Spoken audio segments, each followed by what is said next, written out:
दोस्तों आज का दूसरा वीडियो भी आपके लिए काफ़ी इंपॉर्टेंट होने वाला है, क्योंकि आज के दूसरे वीडियो में मैंने आपके लिए एक गिव अवे रखा हुआ है। यानी कि दो चांस हैं आपके पास गिव अवे जीतने के। अब गाइस क्या गिव अवे का विनिंग अमाउंट रहेगा, गिव अवे में कैसे पार्टिसिपेट करना है और गिव अवे जीतने के लिए आपको क्या करना होगा, तो भाई यही सब बताएंगे आपको वीडियो में जस्ट अभी। तो फटाफट से वीडियो को पूरा देखिएगा। तो चलिए सबसे पहले हम वीडियो को स्टार्ट कर लेते हैं। तो हेलो दोस्तों, कैसे हैं आप सब? मैं ओम और आप देख रहे हैं किंग ऑफ फैंटेसी का यूट्यूब चैनल। तो दोस्तों आज हम बात करने वाले हैं प्रो कबड्डी सीजन 11 के मैच नंबर 110 शाम को 9 बजे मुकाबला बेंगलुरु बुल्स पुरानी पलटन के बीच खेला जाएगा। अब गाइस इसमें किसको कैप्टन करना है, किसको वाइस कैप्टन करना है और कौन से 7 प्लेयर हमको टीम में पिक करना है और कौन हमारे लिए ट्रम्प प्लेयर रहने वाले हैं, तो भाई यही सब बताएंगे आज के इस वीडियो में। तो वीडियो आपके लिए बहुत ही हेल्पफुल होने वाली है, तो वीडियो को पूरा देखिएगा। ये गिव अवे बिल्कुल फ्री है और इसका जो विनिंग अमाउंट है वो है भाई 300 रुपये। तो अगर आप इस गिव अवे के विनर होते हो तो आपको मिलेंगे पूरे 300 रुपये। अब इस गिव अवे के भाई कुछ रूल है, वो भी मैं आपको जल्दी बता देता हूँ। तो देखिए सबसे पहला रूल जो है वो है भाई full video watch without skip. यानी कि आप जो वीडियो देख रहे हो इसको आपको पूरा देखना है, इसको स्किप नहीं करना है। और मैं फिर एक बार बोल देता हूँ कि वीडियो को स्किप करने की गलती बिल्कुल मत करना। और उसके बाद दूसरा जो रूल है वो है भाई लाइक ऑन वीडियो, यानी आप जो वीडियो देख रहे हो इसको लाइक करना है। और तीसरा जो लास्ट रूल है वो है भाई बेस्ट कमेंट, यानी इस वीडियो पर कोई भी एक आपको बेस्ट कमेंट करनी है। अब गाइस विनर का आपको कैसे पता चलेगा, तो देखिए जो भी विनर रहेगा हम उसको टेलीग्राम पर अनाउंसमेंट कर देंगे। तो इसीलिए आपको टेलीग्राम को ज्वाइन करना बहुत इंपॉर्टेंट है। तो अभी के अभी वीडियो के डिस्क्रिप्शन में जाइए, टेलीग्राम चैनल का लिंक मिलेगा, लिंक पर क्लिक करके फटाफट से टेलीग्राम चैनल को ज्वाइन कर लीजिए। क्योंकि हो सकता है कहीं आप ही विनर हो और आपने टेलीग्राम अगर ज्वाइन नहीं किया होगा तो आपको पता नहीं चल पाएगा। इसीलिए भाई अभी के अभी रिस्क नहीं लेना है, फटाफट से वीडियो के डिस्क्रिप्शन में जाओ, टेलीग्राम चैनल का लिंक मिलेगा, लिंक पर क्लिक करके फटाफट से ज्वाइन कर लो। तो चलिए हम बात कर लेते हैं यहाँ पर विनिंग परसेंटेज के बारे में। तो देखिए यहाँ पर मैंने आपको 70% विनिंग जो वो दी हुई है पुनेरी पलटन को, और वहीं 30% जो विनिंग है वो दी हुई है मैंने बेंगलुरु बुल्स को। अब गाइस रीज़न क्या है, देखिए यहाँ पर अगर हम बेंगलुरु बुल्स की बात करें तो भाई देखिए यहाँ इनकी ना ही रेडिंग अच्छा कर रही है ना ही इनका डिफेंस अच्छा कर रहा है। ओवरऑल अगर हम बात करें तो भाई बेंगलुरु बुल्स की जो टीम है वो बिल्कुल अच्छा नहीं कर रही है। इनका डिफेंस फिर भी थोड़ा बहुत अच्छा कर रहा है, बट रेडिंग बिल्कुल ही नहीं अच्छा कर रही है। और वहीं अगर हम बात करें पुनेरी पलटन के बारे में तो इनका डिफेंस भी ज़बरदस्त खेल रहा है। भाई इनकी जो रेडिंग है, आकाश शिंदे हुए, मोहित कोयट हुए, पंकज मोहिते हुए, वो भी काफ़ी ज़बरदस्त फॉर्म में है और काफ़ी ज़बरदस्त परफॉर्मेंस भी कर रहे हैं। तो इसीलिए अगर हम बात करें तो भाई यहाँ पर जो पुनेरी पलटन है वो काफ़ी ज़बरदस्त परफॉर्मेंस कर रही है और बेंगलुरु बुल्स यहाँ पर परफॉर्मेंस नहीं कर पा रही है। तो इसीलिए मुझे लगता है कि इस मैच में पुनेरी पलटन बेंगलुरु बुल्स को हराकर मैच को ले जाने वाली है। समझ गए? तो चलिए हम बात कर लेते हैं यहाँ पर टीम्स के बारे में। तो देखिए सबसे पहले बात करेंगे पुनेरी पलटन के बारे में, और उससे पहले हम लोग इसके डिफेंस को समझ लेते हैं। तो सबसे पहले चेन आपको देखने को मिलेगी यहाँ पर अमन और मोहित गोयट की। उसके बाद दूसरी चेन आपको कवर्स की देखने को मिलेगी जो कि संकेत सावंत और ए नटराजन की होने वाली है। उसके बाद आकाश शिंदे भाई आपको विदाउट चेन खेलते दिखेंगे। वहीं पंकज मोहिते, गौरव खत्री की तीसरी चेन आपको देखने को मिलेगी। गाइज ये हमारा पुनेरी पलटन का डिफेंस है और इस तरह से आपको चेंज देखने को मिलेंगी। चलिए भाई हम बात कर लेते हैं रेडिंग के बारे में। तो भाई 40% जो रेडिंग है वो राइट से होने वाली जो कि जतिन करने वाले। उसके बाद में 60% जो रेडिंग है वो लेफ्ट से होने वाली जो कि प्रदीप नरवाल करने वाले हैं। और यहाँ पर भाई प्रदीप नरवाल बिल्कुल ही अच्छा परफॉर्मेंस नहीं कर पा रहे हैं। तो चलिए मैं आपको बता दूं यहाँ पर जब 60% लेफ्ट से रेडिंग होने वाली है तो ये जो एरिया होगा थोड़ा क्राउडेड होने वाला है। हालांकि मोस्ट क्राउडेड नहीं होगा बट थोड़ा क्राउडेड होने वाला है। तो यहाँ पर सबसे पहला अटैक करेगा गौरव खत्री, उसका दूसरा अटैक संकेत सावंत का होने वाला है। तो चलिए पुनेरी पलटन के डिफेंस के हर एक प्लेयर के बारे में डिटेल से समझ लेते हैं। तो देखिए सबसे पहले हम बात करेंगे अमन के बारे में। तो देखिए भाई जब अमन के पास चांस होता है तो ये प्लेयर अच्छा करता है और इस मैच में 40% जतिन राइट से रेडिंग करने वाला है। तो अमन से हम लोग 2 से 3 टैकल पॉइंट मान के चल सकते हैं। उसके बाद बात करेंगे मोहित गोयट के बारे में। तो देखिए भाई सामने जो हमारी बेंगलुरु बुल्स है उसका डिफेंस बिल्कुल भी अच्छा नहीं कर रहा है, तो इसीलिए मोहित गोयट से हम लोग 60 से 70 पॉइंट मान के चल सकते हैं। उसके बाद बात करेंगे संकेत सावंत के बारे में। तो देखिए भाई इनसे हम लोग 1 से 2 टैकल मान के चलेंगे क्योंकि यहाँ पर जो प्रदीप नरवाल है वो 60% कर रहे हैं लेफ्ट से। उसके बाद बात करने वाले हैं आकाश शिंदे के बारे में। तो देखिए भाई इनसे भी हम ऐसे ही 50 से 60 पॉइंट मान के चलेंगे क्योंकि यहाँ पर मैं आपको बता दूं कि मोहित गोयट, पंकज मोहिते, आकाश शिंदे बराबर की रेटिंग करते हैं, तो इसीलिए ना किसी के पॉइंट ज़्यादा होंगे और ना ही कम होंगे, लगभग इनके एवरेज पॉइंट रहने वाले हैं। तो आकाश शिंदे से भी हम लोग 50 से 60 पॉइंट मान के चल सकते हैं। उसके बाद बात करेंगे ए नटराजन के बारे में। तो भाई देखिए 40% राइट से रेडिंग होने वाली है, तो ए नटराजन से हम लोग 1 से 2 टैकल मान के चल सकते हैं, इससे ज़्यादा एक्सपेक्ट करना रिस्की होगा। उसके बाद बात करेंगे पंकज मोहिते के बारे में।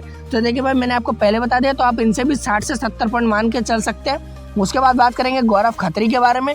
तो देखिए भाई रिसेंट के 4-5 मैचों से गौरव खत्री बिल्कुल अच्छा नहीं कर पा रहे हैं, बट यहाँ पर प्रदीप नरवाल भी अच्छा नहीं कर पा रहे। तो मुझे लगता है कि प्रदीप नरवाल को 2 से 3 बार टैकल गौरव खत्री कर सकते हैं।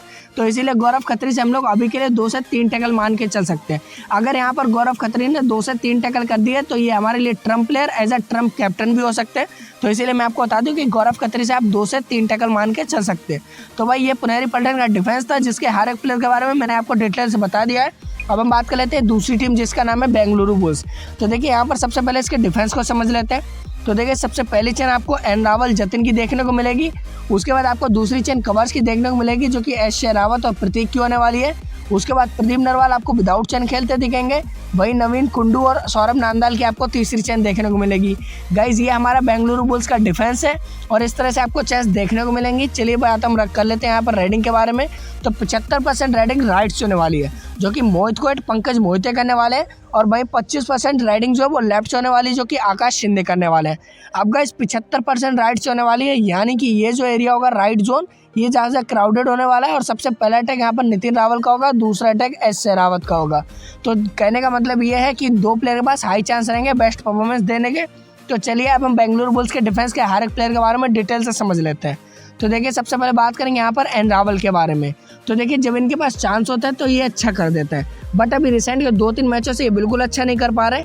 तो इसीलिए एन रावल से हम लोग ज़्यादा टैकल एक्सपेक्ट नहीं करेंगे। अगर यहाँ पर मोहित कोएट पंकज मोहिते थोड़ी भी गलती करते हैं तो फिर इनसे 2 से 3 टैकल एक्सपेक्ट कर सकते हैं, बट अभी के लिए आप इनसे 1 से 2 टैकल एक्सपेक्ट करके चल सकते हैं। उसके बाद बात करेंगे जतिन के बारे में। तो देखिए पुनेरी पल्टन का डिफेंस काफ़ी खतरनाक खेल रहा है, तो इसीलिए जतिन से हम लोग 30 से 40 पॉइंट मान के चल सकते हैं। उसके बाद बात करेंगे प्रतीक के बारे में। तो भाई यहाँ पर 25% लेफ्ट से रेडिंग होने वाली है, जो कि आकाश शिंदे करने वाले हैं। तो इसीलिए प्रतीक से हम लोग 1 से 2 टैकल एक्सपेक्ट करेंगे, इससे ज़्यादा एक्सपेक्ट करना रिस्की हो सकता है। उसके बाद बात करेंगे प्रदीप नरवाल के बारे में। तो देखिए इनके सामने गौरव खत्री मिलेंगे, शंकित सावंत मिलेंगे इनको।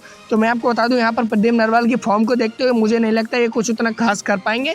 तो इनसे हम लोग 40 से 50 पॉइंट मान के चल सकते हैं। उसके बाद बात करेंगे एस शेरावत के बारे में। तो देखिए 75% राइट से रेडिंग होने वाली, जो कि मोहित कोएट पंकज मोहिते करने वाले हैं। तो मुझे नहीं लगता यहाँ पर एस शेरावत उतना अच्छा करने वाले हैं, बट इनके पास परफॉर्मेंस देने के चांस हाई रहेंगे। अब ये हमें लगता है कि यहाँ से 2 से 3 टैकल एक्सपेक्ट कर सकते हैं, और अगर इन्होंने 2 से 3 टैकल कर दिए तो ये हमारे लिए ट्रम्प प्लेयर भी हो सकते हैं। उसके बाद बात करेंगे यहाँ पर एन कुंडू के बारे में। तो देखिए इन पोजीशन खेलेंगे। अगर यहाँ पर मोहित कोएट पंकज मोहिते आकाश शिंदे ज़्यादा बोनस वगैरह अटैम्प्ट करेंगे तो फिर यहाँ पर नवीन कुंडू हमको 2 से 3 टैकल निकाल के दे सकते हैं। अगर यहाँ पर ये लोग ज़्यादा बोनस वगैरह नहीं करते हैं तो फिर नवीन कुंडू उतना अच्छा टैकल नहीं कर पाएंगे। उसके बाद बात करेंगे यहाँ पर सौरभ नांदाल के बारे में। तो देखिए 25% सिर्फ रेडिंग होने वाली है लेफ्ट से, जो कि आकाश शिंदे करने वाले हैं। तो सौरभ नांदाल से भी हम लोग 1 से 2 टैकल एक्सपेक्ट करेंगे, इससे ज़्यादा एक्सपेक्ट करके नहीं चलेंगे। तो ये था हमारा बेंगलुरु बुल्स का डिफेंस, जिसके हर एक प्लेयर के बारे में मैंने आपको डिटेल से बता दिया। अब बात कर लेते हैं यहाँ पर most important captain vice captain के बारे में, क्योंकि कैप्टन वाइस कैप्टन के ऊपर हमको मोस्ट फोकस देना होता है। क्योंकि अगर हमने कैप्टन वाइस कैप्टन सही सेलेक्ट किया और उसने बेटर परफॉर्मेंस की तो हमारी जो टीम है वो भाई टॉप 10 टॉप 5 या फिर फर्स्ट में भी हो जाती है, काफ़ी अच्छी रैंक पर आती है और हम लोग काफ़ी अच्छा विन भी करते हैं। तो इसीलिए बोलते हैं कि कैप्टन वाइस कैप्टन के ऊपर हमको ज़्यादा फोकस करना चाहिए। तो देखिए यहाँ पर मैंने आपको कैप्टन वाइस कैप्टन दिए हुए हैं, 3 most important captain vice captain, जो कि हर वीडियो में बताता हूँ। और जो कैप्टन वाइस कैप्टन बताता हूँ वो परफॉर्म भी करते हैं, और उसका प्रूफ मैं आपको टेलीग्राम पर दे देता हूँ। तो देखिए यहाँ पर मैंने आपको एन रावल बताया हुआ है, दूसरा यहाँ पर मैंने आपको गौरव खत्री बताया हुआ है, तीसरा यहाँ पर मैंने आपको अमन बताया हुआ है। अब गाइस मुझे लगता है जो ड्रीम टीम के कैप्टन वाइस कैप्टन है वो इन्हीं 3 प्लेयर में से होने वाले हैं। अब चलिए मैं आपको 2 काम बता देता हूँ, दोनों काम काफ़ी इंपॉर्टेंट है, फटाफट से कर लीजिए। सबसे पहला काम, वीडियो के डिस्क्रिप्शन में जाओ, टेलीग्राम चैनल का लिंक मिल जाएगा, उस पर क्लिक करना, फटाफट टेलीग्राम चैनल को ज्वाइन कर लो। अब उससे क्या होगा, जो भी हमारी फाइनल टीम्स रहेंगी, जो भी चेंजेस रहेंगे, जो भी प्लेइंग 7 रहेगी, और जो भी हमारे ट्रम्प कैप्टन वाइस कैप्टन रहेंगे, और जो भी हमारे गिव अवे का विनर रहेगा, सब कुछ भाई मैं आपको टेलीग्राम पर प्रोवाइड कर दूंगा। इसीलिए बोलता हूँ कि टेलीग्राम को ज्वाइन करके रखो। देखिए लास्ट के 5-10 मिनट में वीडियो बनाना इम्पॉसिबल है, तो इसीलिए मैं बोलता हूँ कि टेलीग्राम को ज्वाइन कर लो, क्योंकि टेलीग्राम के थ्रू मैं आपको कबड्डी से रिलेटेड जो भी इन्फॉर्मेशन डिटेल्स रहती है सब कुछ प्रोवाइड कर देता हूँ। तो अभी क्या अभी देर ना करते हुए फटाफट डिस्क्रिप्शन में जाओ, लिंक पर क्लिक करो, ज्वाइन करो, फटाफट से कर लो। उसके बाद दूसरा देखिए यहाँ पर नीचे लाल कलर का बटन दिख रहा होगा, हाँ यही वाला, इस पर क्लिक करो, पास में बेल आइकन है उसको ऑल पर सेट कर लो। अब इससे क्या होगा, देखिए इससे हम जो भी वीडियो अपलोड करेंगे सबसे पहले आप तक पहुंचेगा। आप वीडियो को देखेंगे, हर एक प्लेयर के बारे में अच्छे से जानेंगे, और आप विनिंग टीम बनाकर विनिंग भी कर पाएंगे। तो इसीलिए भाई रिस्क नहीं लेना है, ये दोनों काम इंपॉर्टेंट है, फटाफट से इनको कर लीजिए। सबसे पहले टेलीग्राम को ज्वाइन करना, दूसरा यूट्यूब चैनल को सब्सक्राइब करना। तो उम्मीद करता हूँ मेरे जितने भी प्यारे भाई हैं सभी ने कर लिया होगा, और जिसने भी नहीं किया तो भाई बिल्कुल लॉस पर रिस्क मत लो, फटाफट से दोनों काम कर लीजिए। तो चलिए अब हम बात कर लेते हैं यहाँ पर टीम्स को लेकर। तो देखिए भाई यहाँ पर मैंने आपको 2 टीम्स दी हुई है। सबसे पहली टीम स्मॉल लीग दी हुई है, दूसरी यहाँ पर मैंने ग्रैंड लीग दी हुई है। अब गाइस क्या हमारा स्मॉल लीग का कॉम्बिनेशन रहने वाला है और क्या कॉम्बिनेशन ग्रैंड लीग का रहने वाला है, तो चलिए सबसे पहले हम स्मॉल लीग के कॉम्बिनेशन के बारे में समझ लेते हैं। तो देखिए यहाँ पर मैंने डिफेंडर्स में गौरव खत्री और अमन को पिक किया हुआ है। उसके बाद नटराजन और नितिन रावल को ऑलराउंडर में पिक किया हुआ है। उसके बाद प्रदीप नरवाल, पंकज मोहिते, मोहित गोयट को मैंने रेडर्स में पिक किया हुआ है, जिसमें मैंने कैप्टन यहाँ पर एन रावल को किया हुआ है, वाइस कैप्टन मोहित गोयट को किया हुआ है। क्योंकि देखिए दोस्तों मुझे लगता है कि यहाँ पर जो मैच है वो पुनेरी पल्टन विन करने वाली है, तो इसीलिए हमने 5 प्लेयर पुनेरी पल्टन के लिए हुए हैं और 2 प्लेयर हमने बेंगलुरु बुल्स के पिक किए हुए हैं। अब हमने नितिन रावल को कैप्टन यहाँ पर इसलिए किया हुआ है क्योंकि यहाँ पर भाई राइट से जो रेडिंग है वो हैवी होने वाली है, तो अगर नितिन रावल काफ़ी अच्छा 4 टैकल तक कर देते हैं तो ये कैप्टनसी की चॉइस अच्छी हो सकता है। उसके बाद वाइस कैप्टन यहाँ पर मैंने मोहित गोयट को किया हुआ है। तो ये था हमारा स्मॉल लीग का कॉम्बिनेशन। अब बात कर लेते हैं ग्रैंड लीग के कॉम्बिनेशन के बारे में। तो देखिए यहाँ पर डिफेंडर्स में मैंने अमन और सौरभ नांदाल को पिक किया हुआ है। उसके बाद नितिन रावल और नटराजन को मैंने ऑलराउंडर में पिक किया हुआ है। उसके बाद प्रदीप नरवाल, पंकज मोहिते और मोहित गोयट को मैंने रेडर्स में पिक किया हुआ है। तो ये हमारा ग्रैंड लीग का कॉम्बिनेशन है, जिसमें कैप्टन मैंने अमन को किया हुआ है, पंकज मोहिते को वाइस कैप्टन किया हुआ है। तो गाइज अब मैं आपको बता दूं यहाँ पर ये जो दोनों टीम्स मैंने आपको दी हुई हैं ये इस वीडियो के प्रेडिक्शन के हिसाब से मैंने आपको दी हुई हैं। बाकी जो हमारी फाइनल टीम होगी पहले ही बता चुका हूँ, फिर बता देता हूँ, वो आपको देखने को मिलेगी टेलीग्राम चैनल पर। तो अभी के अभी इसीलिए बोल रहा हूँ फटाफट से वीडियो के डिस्क्रिप्शन में जाओ, टेलीग्राम चैनल का लिंक है, लिंक पर क्लिक करो, टेलीग्राम चैनल को ज्वाइन कर लो। उसके बाद दूसरा, अगर अभी तक हमारे यूट्यूब चैनल को सब्सक्राइब नहीं किए हो तो भाई नीचे लाल कलर का बटन है उस पर क्लिक करके फटाफट से सब्सक्राइब कर लो। छोटा सा काम है, फटाफट से कर लीजिए। बाकी दोस्तों अगर आपको वीडियो पसंद आई हो तो वीडियो को एक लाइक जरूर कर दीजिएगा, क्योंकि देखिए यार आपका एक लाइक हमें सच में बहुत मोटिवेट करता है, तो इसीलिए एक फटाफट से लाइक कर दीजिए। बाकी मिलते हैं अपने किसी नेक्स्ट वीडियो में, तब तक के लिए जय हिंद, लव यू ऑल।